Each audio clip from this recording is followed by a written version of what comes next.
I'm Joe Graydon. And I'm Terry Graydon. Welcome to this podcast of the People's Pharmacy. You can find previous podcasts and more information on a range of health topics at peoplespharmacy.com. Over 30 million Americans have caught COVID-19. Most recovered, but some are suffering long COVID. What can they do? This is the People's Pharmacy with Terry and Joe Graydon.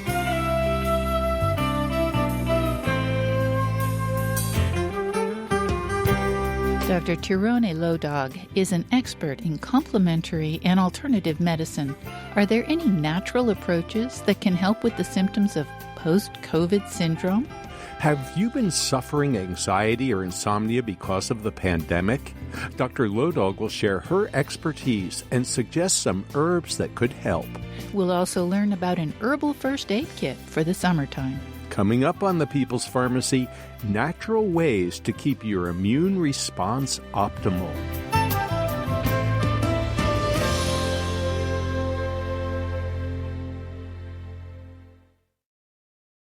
In the People's Pharmacy Health Headlines, when it comes to protecting you from COVID, 2 masks might be better than 1. Scientists at the University of North Carolina at Chapel Hill have looked at the filtration efficiency of face masks. They used a specialized exposure chamber to assess how well the masks worked to keep aerosols away from the nose and mouth. Disposable procedure masks are commonly worn by the general public because they're readily available and inexpensive. Moreover, they're made of the same non-woven polypropylene material that's used in highly effective respirators like N95s. But the surgical-type face masks don't fit closely to the face. The test showed that such masks are from 40 to 60% efficient at blocking aerosols. On the other hand, adding a second mask improved the efficiency. Cloth masks, bandanas, and neck gaiters are only about 40% efficient by themselves. However, wearing a surgical mask underneath any of these face coverings increases the efficiency significantly. Apparently, this is because doubling up reduces gaps between the mask and the face and thus cuts down on leaks. The investigators conclude the present results support the overall conclusion that double masking improves fitted filtration efficiency. What can we learn from Taiwan about controlling COVID-19? This island nation of 24 million people has had extraordinary success fending off the pandemic. According to an editorial in JAMA Internal Medicine, Taiwan had experienced a total of 10 deaths as of March 2021. The total number of cases was just over 1,000. How did they accomplish such impressive results? A modeling study shows that combining 2 public health strategies provided the excellent rapid reduction in viral transmission. The population-based strategies included wearing face masks, observing physical distance, and avoiding crowds and indoor spaces. In addition, public health authorities tested and isolated people who were infected through a sensitive surveillance system. They also had robust contact tracing and required 14-day quarantines of close contacts. The population followed these recommendations conscientiously. Could dietary supplements impact susceptibility to COVID infection? That was the question investigators attempted to answer in an article published this week in BMJ Nutrition, Prevention, and Health. Over 400,000 subscribers to the COVID-19 Symptom Study app participated in this observational research. Participants were from the U.S., the U.K., and Sweden. Nearly half were taking supplements such as multivitamins, vitamin D, vitamin C, fish oil, probiotics, or zinc. The authors report that overall women experienced a modest but significant reduction in the risk of testing positive for SARS-CoV-2 if they took supplements containing probiotics, omega-3 fatty acids, multivitamins, or vitamin D. The researchers reported that men derived no clear benefits from taking supplements. Young people may be able to burn the candle at both ends without immediate consequences, but a new study suggests that middle-aged people who consistently get less than 6 hours of sleep a night are at elevated risk for dementia decades later. The research was based on a large study of British civil servants that began in the 1980s. Nearly 8,000 individuals answered questions about their habits and their health every 4 years or so. Although they were self-reporting how much they slept, the scientists confirmed those reports with a subset of people who wore trackers. Compared to people who reported sleeping 7 hours a night, those who skimped on sleep in their 50s were 22% more likely to develop dementia by the time they were in their 80s. This relative risk held up even after the investigators adjusted for mental health, smoking, and conditions like hypertension or diabetes. And that's the health news from the People's Pharmacy this week.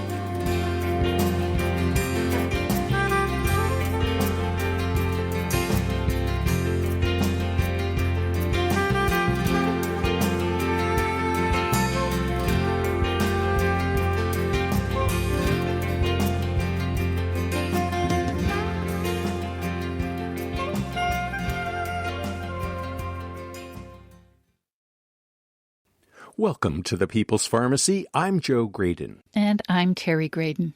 Early in the pandemic, it became apparent that some people got very sick and others were asymptomatic or had mild cases. We still don't know exactly why, but it has underscored the importance of keeping your immune response optimal. Doctors don't have any drugs they can prescribe to help you with that. But there are things you can do to influence your immunity. What are some natural approaches that enhance the immune system? To find out, we turn to Dr. Tarone Lodog. Her books include Women's Health in Complementary and Integrative Medicine, Life is Your Best Medicine, and Healthy at Home. Her latest is Fortify Your Life, Your Guide to Vitamins, Minerals, and More. Her website is drlodog.com. Welcome back to the People's Pharmacy, Dr. Tarone Lodog. It's so good to hear your voices, and I'm so glad to be back with you. Well, it's wonderful to be able to talk with you after so many months. Dr. Lodog, I know there's a lot of excitement all around the country about vaccines and how they are putting an end to the pandemic, but it hasn't happened yet. And so I guess for a lot of folks, we still want to know, what should we be doing to keep our immunity optimal, even if we've had a vaccine? Well, right. I mean, I think that it's important for people to remember that while we have moved through this year with the COVID-19 and how difficult it's been, there will be other viruses, there's going to be other infections. And so maintaining your immune system so that it's functioning optimally is important all the time, not just during periods like this, though I think in many ways this has raised people's awareness that they cannot take for granted that their immune system is going to be able to fight everything off if it's not given what it needs. So clearly, vitamins and minerals that you get in a healthy diet are really important. Cutting back on carbohydrates really dramatically, meaning refined carbohydrates, white rice, white potatoes, added sugars, making sure you're getting adequate amounts of vitamin A, C, D, selenium, zinc, a good multivitamin. And then, perhaps leaning in some of these other areas, like vitamin D, which I just mentioned, which we certainly are aware that people have. About half of Americans have very low levels of vitamin D, and we know how important that is for immune health. So I think there's a whole series of things, but I want to just remind people that all of the things that you know about being healthy remain true, that you have to manage your stress, you need to get good night's sleep, you need to wash your hands, you need to eat a diet that's rich in fruits and vegetables, healthy fats, protein. All of these things play a role. And there may be additional things that we need to do during times like at the winter, when fall and winter hit every year, that we should be doing that will give our immune system the extra TLC that it needs to get us through those seasons where typically we see more infection, respiratory, GI, etc. Well, Dr. Lodog, one of the things about winter is that we don't go out and expose our skin to the sunshine. And if we did, despite frigid temperatures, it still wouldn't help us raise our vitamin D levels. Can you tell us a bit more about vitamin D and how it relates to our immune health? Vitamin D is so fascinating because people have focused on it mostly on how much vitamin D you need to maintain healthy bones, right? So all the levels, everything we talk about is how much vitamin D do you need to be able to absorb the calcium and maintain healthy bones. There has been far less attention paid to the role that vitamin D plays in our immune system. A growing number of studies have showed that if your vitamin D levels are low, your blood levels are low, that it increases your risk for respiratory infection, including COVID-19. This has been shown in a number of retrospective studies, including one that recently was done from UIC, the University of Illinois at Chicago. They did a preliminary study looking at people that were hospitalized who'd had a vitamin D test done within the prior year. And they found that people that had a level less than 20 nanograms per mil, which is a deficiency in vitamin D, had about twice the risk of testing positive. They repeated this study looking only at individuals who'd had a vitamin D test done within 2 weeks of testing positive for COVID, being hospitalized. They found that even levels up to 30 nanograms per mil in individuals who had darker skin, who had a melanin-rich or African Americans particularly, that they had more than double the risk of testing positive. So I think that this is beginning to highlight what we already knew about influenza and respiratory infections. British Medical Journal back in 2017 published a review of 25 studies from children that were newborn to 95 years of age, showing that if you were deficient in vitamin D, it increased your risk of getting respiratory infections, and that basic supplementation could dramatically reduce that risk. We have seen people of color being disproportionately impacted by COVID. And one of the big questions is, should we be testing everybody's vitamin D level in October, particularly those who live in more northern latitudes, who have darker skin, and optimizing their vitamin D before the cold and flu season?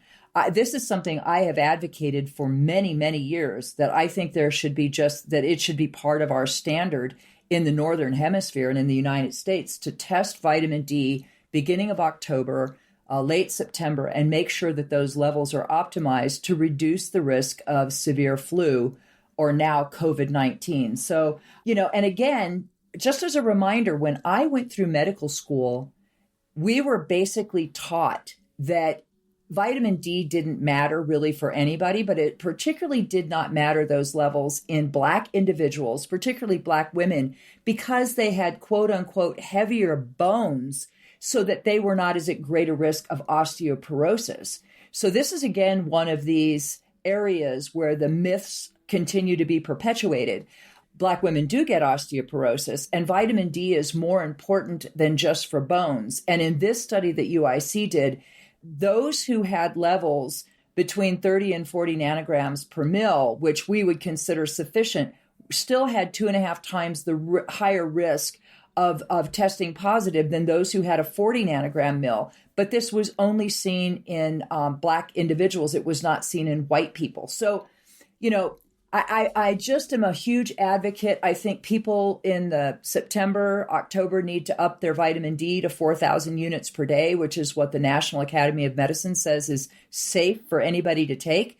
I think testing is most important, but if until you get tested, or if you know your level, 4,000 IUs per day is considered safe and can keep your levels up in that optimal range, which may be closer to 40 to 60 nanograms per mil for individuals that may have higher risk for severe consequences of being sick.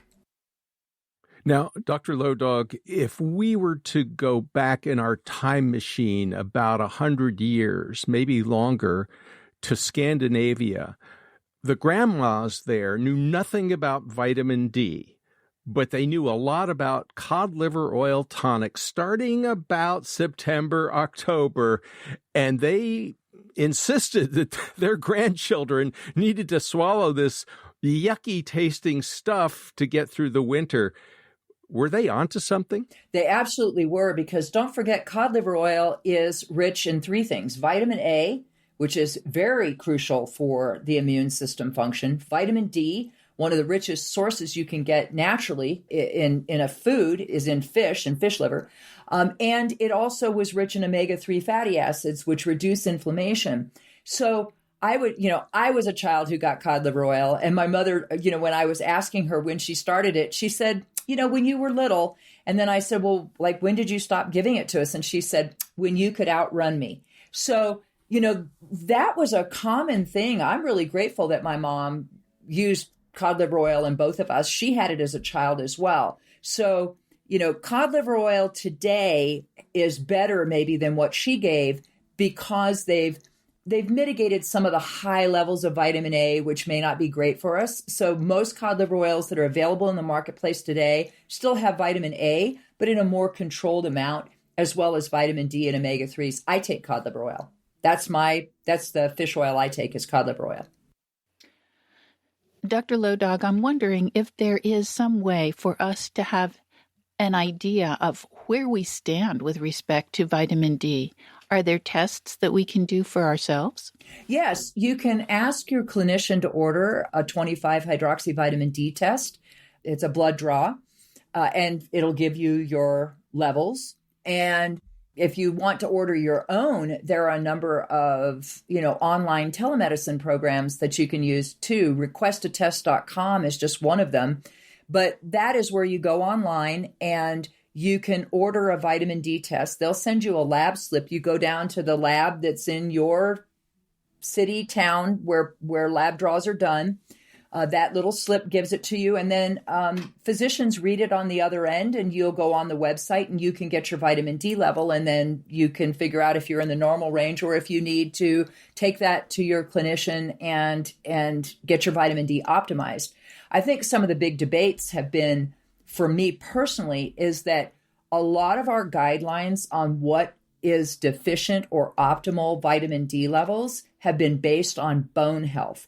And now that we're accumulating data on what is necessary for immune health and cardiovascular health, we may have to revisit that. The levels may need to be closer to 40 than 20. And for my own patients, it's 40 to 50, 40 to 60 is where I try to keep their vitamin D level. You're listening to Dr. Tirone Lodog. She was elected chair of the U.S. Pharmacopoeia Dietary Supplements Botanicals Expert Committee. Her books include Life is Your Best Medicine, Healthy at Home, and Fortify Your Life, Your Guide to Vitamins, Minerals, and more. Her website is drlodog.com. After the break, we'll discuss how integrative medicine can help with the symptoms of long COVID. You might not have heard of Bacopa, but it can help you keep your immune response optimal. Why is zinc so important for people dealing with post-COVID syndrome?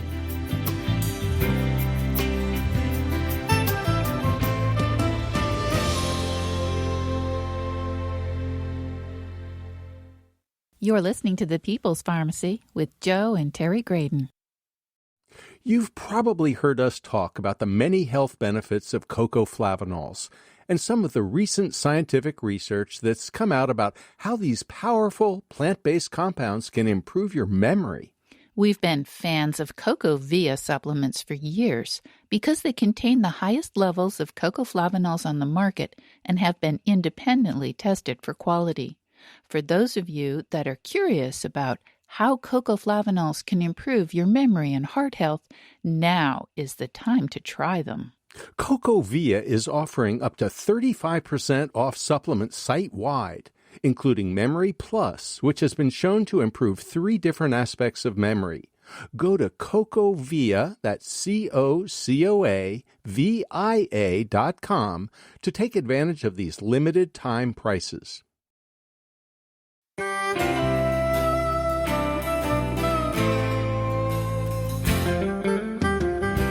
Welcome back to the People's Pharmacy. I'm Terry Graydon. And I'm Joe Graydon. The People's Pharmacy is brought to you in part by Kaya Biotics, probiotic products made in Germany from certified organic ingredients. KAYABiotics.com. Also by CocoVia. CocoVia cocoa flavanol supplements are currently on sale for up to 35% off. More information at cocovia.com. Today we're discussing how we can help keep our immune systems healthy. Many people who were in good health before they became infected with SARS-CoV-2 are now suffering post-COVID syndrome. Is there anything they can do to minimize the lingering effects of long COVID? Our guest is Dr. Tirone Lodog. She is a founding member of the American Board of Physician Specialties, American Board of Integrative Medicine, and the Academy of Women's Health. She was elected chair of the U.S. Pharmacopoeia Dietary Supplements Botanicals Expert Committee and was appointed to the Scientific Advisory Council for the National Center for Complementary and Alternative Medicine. Her books include Women's Health in Complementary and Integrative Medicine, Life is Your Best Medicine, and Healthy at Home. Her latest is Fortify Your Life, Your Guide to Vitamins, Minerals, and More. Her website is drlodog.com.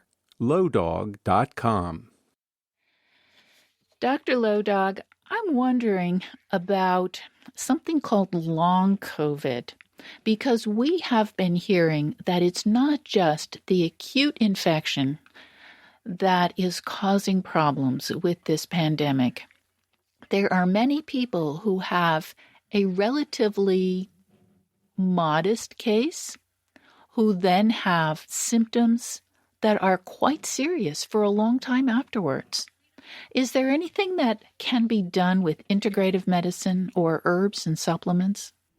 Yeah, this is a topic that's near and dear to my heart. My daughter Kiara, developed pretty severe COVID-19 infection in March of 2020. She was hospitalized actually 3 times with acute respiratory failure. Her oxygen levels were like 68% on room air. I mean, it was horrible. It was very serious. And she got better, kind of. But what happened was that though she recovered from that severe case of COVID, and remember, she was only 25 years old, so she was not somebody older or somebody high risk, her lungs had been pretty significantly affected. So here is a child now that was on steroids and inhalers and nebulizers who'd never been before. She also became very tachycardic, meaning that her heart rate would often, while she was sitting there, sometimes go 140, 150 beats per minute. She had excruciating fatigue. I mean, just relentless fatigue. And she went in to see a number of physicians, cardiologists, pulmonologists, her primary care doctor. They really had very little to offer. And what was worse was that when she went into the cardiologist and her blood pressure was elevated, she was throwing she had a lot of arrhythmia, and she had significant tachycardia or fast heart rate. When they didn't know what to do with her, they recommended a psychiatrist. This is unfortunately what we've seen with chronic fatigue syndrome, fibromyalgia, a lot of these other types of scenarios where there's not an easy answer. And so what happens sometimes in the medical community is like, there's nothing wrong with you. It's got to be in your head. What surprises me is why we were not thinking that there would be a post-viral syndrome. We've seen this time and time again. We saw it in 2009 with H1N1. We saw post-viral fatigue syndrome. We saw it in 2003 with another coronavirus, another SARS virus. There are even reports going all the way back to 1918 with the big Spanish flu, where we had severe exhaustion that was reported in people after this. We think chronic fatigue syndrome is maybe related to Epstein-Barr virus. The list goes on that we see this post-viral sequelae in a number of other situations. Now, I think the reason that it's brought so much attention is because it was a pandemic and so many millions of people were infected that now we're seeing lots and lots of people that have this this sequelae, this severe exhaustion, muscle pain, headaches, GI disturbances, tachycardia, etc. So what can be done? Well, I think in some ways, my approach with my daughter and with patients has been not unlike it's been for treating chronic fatigue in general. I think that there is an imbalance in the immune system. It becomes dysregulated due to the viral infection. And I think that there's a lot going on in the gut. Now, I think the gut was an interesting one just because we know that part of the ways that COVID-19 infected us was by going after and binding to these receptors called ACE2 receptors, which are found throughout the gut as well as in other parts of the body. And we know that about 50% of people who had COVID actually had the COVID infection in their gut, even if you couldn't find it in their respiratory tract. So I think the gut microbiome is also very disrupted in this case. So the way I have been thinking about it and the way we were treating my daughter's friend who also developed this, as well as my patients, has been to really sort of go back upstream. I put them on a healthy diet to reduce inflammation, right? So really cut out the sugars, the processed foods. Most of them I've been also recommending that they eat within a more narrow window, like 8-hour windows. So there's a little bit of intermittent fasting to drop that inflammation down. I've been using things like resveratrol, which we know can help with inflammation, neuroinflammation, couple hundred milligrams of resveratrol. I put my daughter on coenzyme Q10 because of her myalgias and also the amount of cardiovascular problems she was having. CoQ10 is a very good antioxidant, and it's very important for hardworking muscles to make sure that they're getting what they need. So I put her on CoQ10 as well. When it comes to botanicals, there are 3 that really stand out for me. To get at this extreme exhaustion, this poor sleep, because those 2 are some of the most commonly reported problems, as well as this mental fog, this brain fog. The 3 that I have been leaning in on have been bacopa, which is an herb that's used in India, growing in popularity here in the United States. It's used for young and old individuals who have difficulty with concentration.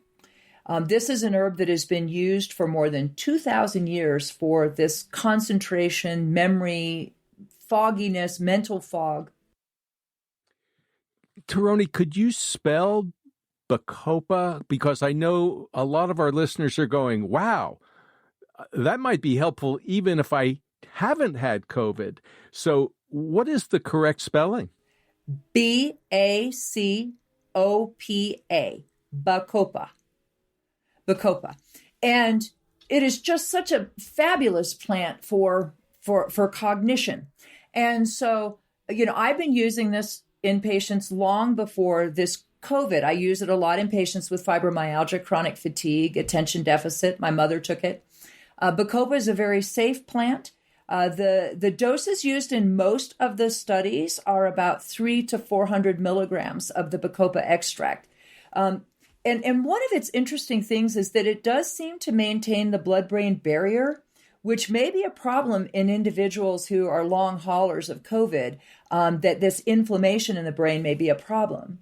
The second herb that I've leaned heavily on, which is a favorite of mine, is called ashwagandha.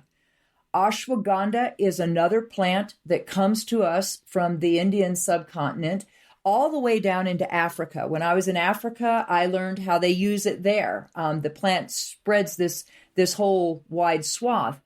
Ashwagandha has actually quite a lot of research on it for helping to protect the body during very stressful periods.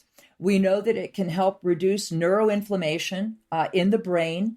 We know that 5 studies show that it improves sleep in people who have sleeping problems. So for me, I really look at this plant for people who are in this COVID long haul, but you should know I recommend it for people who are under a lot of stress, who have brain fog, poor sleep, poor concentration. That's one that I really lean in on. And again, a lot of studies now supporting ashwagandha in this way. The dose is generally 300 to 600 milligrams per day of the ashwagandha extract. Both bacopa and ashwagandha at this time, we do not have any known drug interactions, and we also don't know of any significant adverse effects. So these appear to be quite safe. And then the third is andrographis. Andrographis. Now, this is a plant your listeners may or may not have heard of. It's been in the news quite a bit lately because of its antiviral activity. I think it was Thailand that actually approved andrographis as a treatment for people with milder symptoms of COVID because it inhibits something called furin, which is the way that the COVID virus can attach to those ACE receptors and infect us. Andrographis has been used for centuries and centuries for protecting us from viral infections. I mean, there's more than 30 studies looking at it for, other kinds of colds and flus and things like this. So I also am intrigued by andrographis because of the research on it for the brain. We know that in individuals who have autoimmune conditions that impact the brain, like multiple sclerosis and that we find that andrographis has a protective effect. So we know that andrographis can help reduce neuroinflammation, one of the things that we think is happening with long haulers and COVID. So andrographis, antiviral, adaptogen, neuroinflammation. I'm fascinated by this plant, I just have to say. And that was one that we've had Kiara on for quite a long time. So I think andrographis is one deserving of a lot more research, but I also have to say there's been a lot more research than people know. When I was doing a review of actually the use of andrographis over time and currently, it is one of the most widely used botanicals in the world when you consider Asia, India, and all the way into Africa where it grows. This plant is heavily used and highly thought of. So these are some of the things that I would say, in addition to your vitamin D, 5,000 IUs a day, making sure you're getting adequate zinc. Think about if you're struggling with this long haul symptoms, I would just say, look at what the integrative approaches are for chronic fatigue syndrome. Look at that and see how we're managing that, because you're going to find an awful lot of overlap. Last and finally, I want to just say that I read that people who are long haulers that are getting the vaccine are having an improvement in their symptoms. My daughter has received 2 of the vaccines. She noticed actually a pretty significant reduction in her fatigue and also her heart rate after the first vaccine, and after the second vaccine is continuing to improve. So there may be something to the vaccine really giving that body that big antibody push that can sort of finally get rid of this. So my last message is, do everything you can to help yourself. Get a good night's sleep and do whatever it takes to get better sleep. Really clean up your diet as much as you can. Do not accept somebody telling you this is all in your head. This is a very real phenomena that's happening and should not be dismissed by the medical community. It actually has a name now, post-acute sequelae of SARS-CoV-2 or PASC. So we are recognizing that millions of people are experiencing this, so you are not alone. Do what you can, do all that you can. Know that conventional medicine will not have all the answers for you, and be your own best advocate. You've mentioned zinc a couple of times about, for example, in addition to vitamin D for immune function. And I guess, we hear so much about magnesium, which we have talked to you many times in the past because we're fans of magnesium. People talk a lot about potassium, but zinc seems to be often forgotten. Can you tell us why zinc is so important for immunity and why so many people are deficient in zinc? Yes. And just to tag on for magnesium, remember magnesium is needed to activate vitamin D to its full activation. So if you're low in magnesium, even if you're taking vitamin D supplements, you may not get the full activity. So magnesium is very important. But zinc Zinc is a tricky one. Zinc, we know that maybe 1 in 11 children, adolescent children, are low in zinc. And we also know that people over the age of 65, 35 to 45% have low zinc. So, zinc is super important for maintaining the barrier function of your lungs and your GI tract. Very important for being able to help you get rid of fluid that may be accumulating in your lungs. Zinc is important for all aspects of your immune system. 800,000 often children die around the world from diarrhea and pneumonia because they are zinc deficient. So zinc, vitally important. What may not be so apparent is that zinc deficiency is a little harder to recognize, and most of the sort of just suboptimal levels of zinc go unnoticed. We don't have a great test for zinc. We use what's called a plasma zinc test, but it's not great and it's not really reliable. We do know that individuals who are deficient in zinc who get COVID have worse outcomes, more severe outcomes. So 30 milligrams to 40 milligrams of zinc, up to 40 milligrams per day, the National Academy of Medicine has said it's safe. You can safely take up to 40 milligrams per day. I tell most of my patients I want them on daily 30 milligrams. And I think for elders, they may need an additional supplement.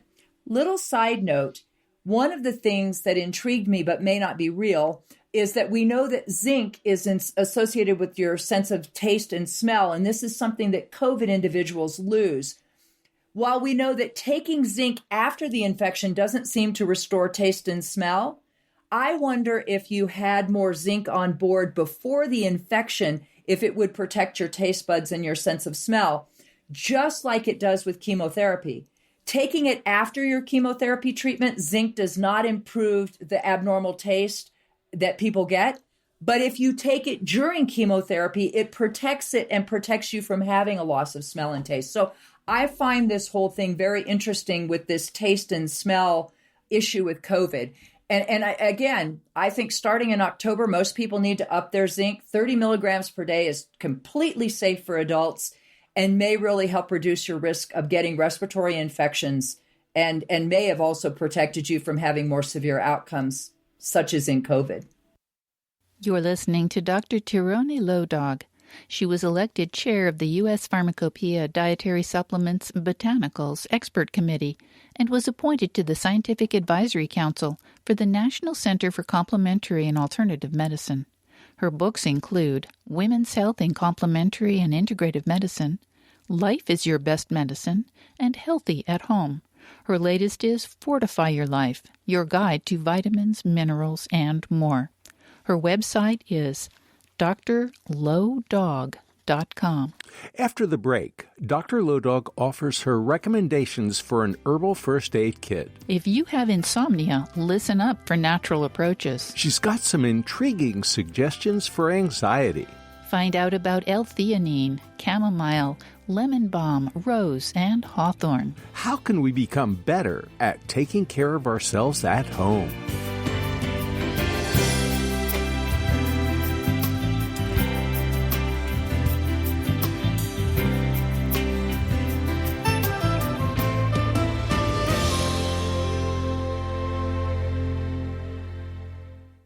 You're listening to The People's Pharmacy with Joe and Terry Graydon. The People's Pharmacy podcast is sponsored in part by Kaya Biotics. Kaya Biotics offers the first probiotics which are both certified organic and hypoallergenic. All probiotics are produced in Germany under laboratory conditions with high-quality ingredients and under strict regulatory oversight. The 3 available formulas are created for very specific purposes, such as strengthening the immune system, fighting yeast infections, and helping with weight loss. To learn more about Kaya Biotics probiotics and the important topic of gut health, you can visit their website, KayaBiotics.com. That's Kaya Biotics.com. Use the discount code PEOPLE for $10 off your first purchase.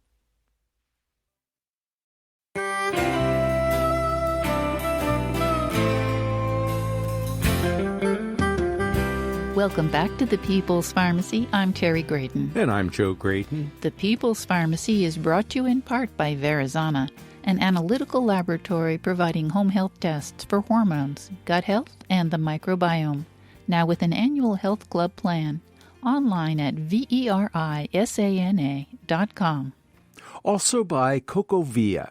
CocoVia cocoflavanol supplements, including Memory Plus, are now on sale for up to 35% off. More information at cocovia.com. Today we're talking about natural products for common complaints. During the pandemic, millions of people have been suffering from anxiety and insomnia. Anti-anxiety drugs and sleeping pills pose some worrisome risks. Are there any natural approaches that can help alleviate these common conditions? Dr. Lodog will also share her recommendations for an herbal first aid kit to help you stay healthy this summer.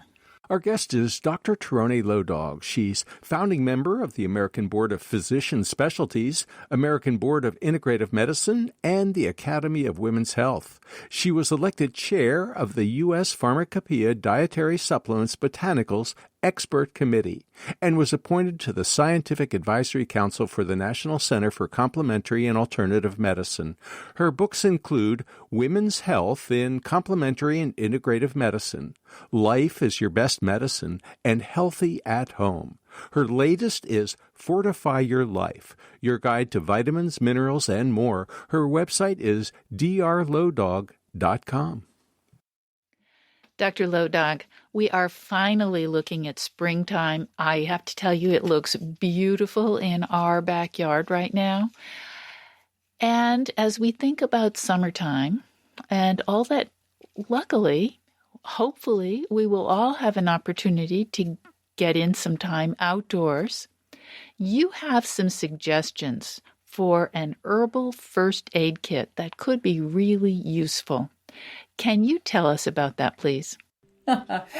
Well, we do classes out here in the summer out at our ranch, and one of the most popular ones that we offer is called a do-it-yourself herbal first aid kit, and it's for a whole variety of problems, not just summertime woes, but sort of throughout the year.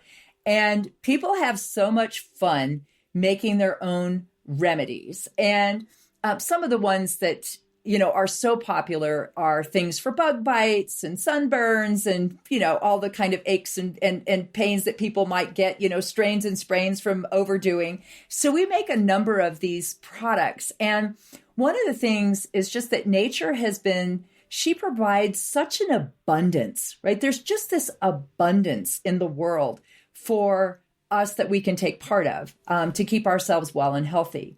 So one of the things that we make that's extremely popular, we grow almost all of these plants here at our ranch too. So we go out and harvest them, pick them, and come back in and teach people what to do with them. But one of the ones that I love for strains, sprains, bruises, all the things that happen a lot here at the ranch, I make a blend out of arnica and calendula. So arnica is the old first aid, bruising remedy that you can use. Arnica montana. It's a beautiful plant, easy to grow. And I take that and I soak it in oil. So we cover the arnica, we cover those beautiful marigold or calendula flowers in oil, and we let them steep. And after a couple of weeks, we strain the oil. And that oil is so wonderful for when you've overdone, when we've had to throw the 100 bales of hay into the barn, and you come back, we're getting older, shoulders start hurting, and you can massage that into these aches and pains. I also make that same remedy in a witch hazel base instead of oil. I just use a witch hazel extract. And I do that because I also use that on our animals, including my mare. My horse has had laminitis. And when you use that arnica and calendula in a witch hazel base, it's easier I don't want to put oil all over my horse's, hair. And it's amazing if we've done a hard ride and we come back and I use that versus when I don't use that. She can be tender-footed the next day, limping a little bit, versus nothing when I use it. So I know you both have to know arnica because it is a premier herbal remedy for this. Taroni, you mentioned the oil, and I know our listeners are going, well, what kind of oil? Peanut oil? Olive oil? What kind of oil are you using? So when you're making an oil to use, these are called your carrier oils. They can really be anything. Olive oil is certainly one that's a standard, but you can use almond or jojoba or sunflower oil. Many of these oils are perfectly good. I typically don't use almond in my classes because of nut allergies, right? So I tend to lean in more on sunflower or olive oil when I'm making my oils. But any oil you have, you can pretty much use as your carrier oil. For bug bites, go look up plantain, not the bananas, but the plantain plant. Plantain is widespread across the country. And if you look at a picture of it, you're going to go, oh, that's in my yard, right? So plantain is one of my best and favorite remedies for bug bites. It's just so good. You can actually take that plantain and crush it and put it on your, little bug bite. You can do it that way. Or you can make a plantain oil just like we talked about. It's just the same way. You can just make your own. You take your plantain, dried plantain. Remember, you do not want to use fresh plants in your oil because you're going to get water and then you can get like botulism in there. So only your dried plants should be used in an oil if you're making home remedies, right? But you take and dry your plantain, put it in your oil, and then you've got this beautiful plantain oil that you can use on bug bites. Another quick one that is easy to remember is that you can always take a peppermint tea bag, just a tea bag that's got peppermint in it. You can put a little cold water on it so it gets wet, and just put that tea bag on your bug bite. It works great. The menthol has a very cooling effect, so it takes away the redness and irritation and stops the itch, which is what bothers a lot of people. So remember that something like as simple as a peppermint tea bag can be used for a bug bite at home. One last little thing is, if you get into poison ivy or poison oak, you may have a remedy right at home that you could use, right? Just right at home. People that have oatmeal, that just what you eat for breakfast, you can take and grind your oatmeal up, right, into a powder. Just put it in your blender. If you've got a blender, just put it in there. And then once you've got it kind of powdered, take like a cup of that and mix it with a cup of baking soda. So equal parts of your oatmeal and your baking soda. And just mix it together, stir it up. And then you can put that in your bathtub. You can make a compress out of it if it's in a smaller part. But my children have lived on those baths for getting into especially poison ivy out here. Takes away the itch. You can use it for anything itchy like chicken pox. You can use it for poison ivy, poison oak. That is such a simple remedy. And do you know how many moms have told me, wow, I never knew. And I had both of those in my house and I didn't know it worked so great for like chicken pox. So just these little things people can use for itches and bug bites and things like that. Dr. Lodog, a lot of people have been feeling anxious for months now, and I'm not sure that the anxiety is going to lift immediately just because we have sunny days. What kinds of natural approaches do you have for anxiety? Yeah. So, I also would say that I think, that I'm going to give you some botanicals and things and L-theanine. I would give you a couple answers here in just a second, but I also want to preface that by saying that meditation, breath work, all these kinds of things that help us center are also very important. Doing the work inside and internally is also important. And then looking for allies that can help you in that process. And so when I think of herbal allies, I actually think of some of those that maybe people underappreciate, like chamomile. Chamomile is very good for irritability and anxiety. And when you feel that anxiousness in your tummy, right, you feel it in your stomach. Chamomile can be taken in tea or capsules. Most people don't just take enough, though, right? They don't make their tea strong enough, usually need 2 tea bags instead of 1 if you're trying to really get the benefit. If you're taking capsules, it's 2,000 to 3,000 milligrams a day. So a couple of capsules 2 to 3 times a day, right? So most people don't use enough of it. I love lemon balm. Lemon balm I drink all summer. It's an easy one to grow. It's a member of the mint family. It tastes delightful. It's safe for young and old. And lemon balm actually has pretty good data on it for easing anxiety and helping relax tension. L-theanine is a form of amino acid that's found in green tea. It does not have any caffeine. You can take L-theanine all by itself. I learned from a number of my psychiatrist friends who use this a lot in teenagers as well as in adults, that L-theanine taken 200 milligrams once or twice a day can be very, very effective in relieving anxiety and also improving sleep at night because you're relaxed, you're more relaxed. So L-theanine is something else that can be used for anxiety. I would tell you that when my daughter was feeling very anxious, I made her a tea and I put some hawthorn in it and I put some lemon balm in it and I put a few rose petals in it. And then I put it in a jar and I wrote Kiara's heart tea. And I told her that I wanted her to make a cup of tea and I wanted her to sip on it slowly. And I wanted her to sort of like spend that 5 to 10 minutes as she was drinking her tea just in quiet and calm, and to really let that sort of soothe her nerves and open her heart. Now, I just think that's why I'm said, use allies to help support you in the work that has to be done. If you're feeling anxious, you want to be soothing that sympathetic nervous system. And part of the way we do that is through quiet meditation, soft music, breath work, etc. Well, that tea that you made for Kiara sounds wonderful.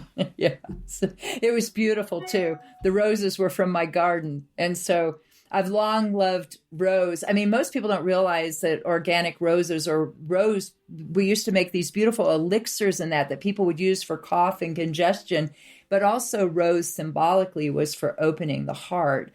So I blended that with lemon balm and also hawthorn, which hawthorn also has quieting and calming. We think of it more for the heart, but it also has quieting, calming effects. So she loved her tea. I'm a tea drinker myself. I love to drink herbal tisanes or herbal teas and find that for many people, drinking tea feels less like medicine and more like lifestyle. It feels like something more like you're adding to your lifestyle than taking capsules of medicine. So make friends with some of your teas. But L-theanine can be very, very useful if you're having more anxiety.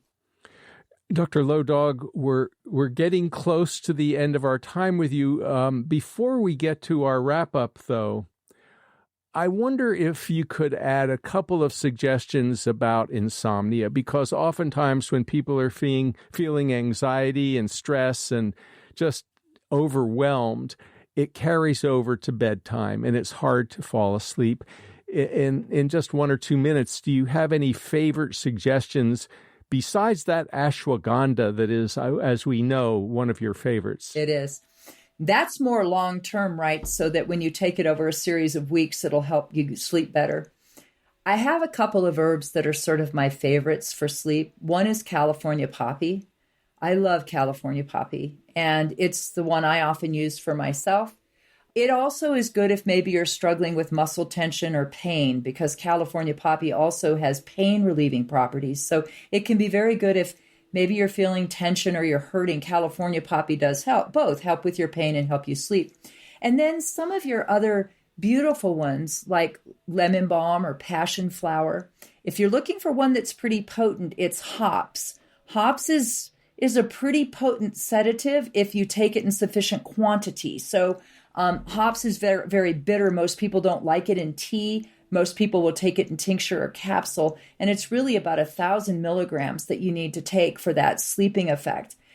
If you're using melatonin, that's primarily if you're having a problem falling asleep, meaning you're laying in bed awake for hours. Melatonin should be taken 1 to 2 hours before your desired bedtime. So if you find you're falling asleep at midnight, but you really want to go to sleep at 10, you need to take your melatonin between 8:30 and 9. And for most people, 1 to 3 milligrams of melatonin is sufficient. But that is best if you're having a problem falling asleep. Dr. Lodog, during the pandemic, a lot of people have discovered that they are no longer making routine office visits for minor ailments, partly because it wasn't possible and partly because it wasn't safe or convenient. Are there ways that we can all become better informed to do our own self-care? I'm thinking of a book that you wrote. If I'm not mistaken, it was titled Healthy at Home. Yeah. So I did write Healthy at Home really because I feel like health begins at home. And for so many of the problems that we're experiencing and living through, there are natural, safe, and effective things you can do, which is also empowering you, acknowledging that you are self-healing and resilient and that there are allies that you can use to help keep you well and healthy. I would also say that, preventive healthcare is also really important. So do make sure you're scheduling your appointment with your primary and your dentist and the things that maybe have fallen off, because we still want you to do those things. But remember that health really begins and ends at home, not your doctor's office. It begins and ends at home with you and your family. So do the things that will keep you and your family content, happy, and well. Dr. Tirone Lodog, thank you so much for talking with us on the People's Pharmacy today. Thank you. Thank you. You've been listening to Dr. Tirone Lodog. She's a founding member of the American Board of Physician Specialties, American Board of Integrative Medicine, and the Academy of Women's Health. She was elected chair of the U.S. Pharmacopoeia Dietary Supplements Botanicals Expert Committee and was appointed to the Scientific Advisory Council for the National Center for Complementary and Alternative Medicine. Her books include Women's Health in Complementary and Integrative Medicine, Life is Your Best Medicine, and Healthy at Home. Her latest is Fortify Your Life, Your Guide to Vitamins, Minerals, and More. Her website is drlowdog.com. Lynn Siegel produced today's show. Al Wodarski engineered. Dave Graydon edits our interviews. B.J. Liederman composed our theme music. The People's Pharmacy is a co-production of North Carolina Public Radio, WUNC. To buy a CD of today's show or any other People's Pharmacy episode, you can call 800-732-2334. Today's show is number 1255. That number again, 800-732-2334, online at peoplespharmacy.com. When you visit the website, you can share your thoughts about today's show. You can subscribe to our podcast through your favorite podcast provider. We post the show on our website on Monday morning. You might want to share it with a friend or family member. At our website, you can sign up for our free online newsletter to get the latest news about COVID-19 and other important health stories. By subscribing to our newsletter, you also have regular access to our weekly podcast. In Durham, North Carolina, I'm Joe Graydon. And I'm Terry Graydon. Thank you for listening. Please join us again next week.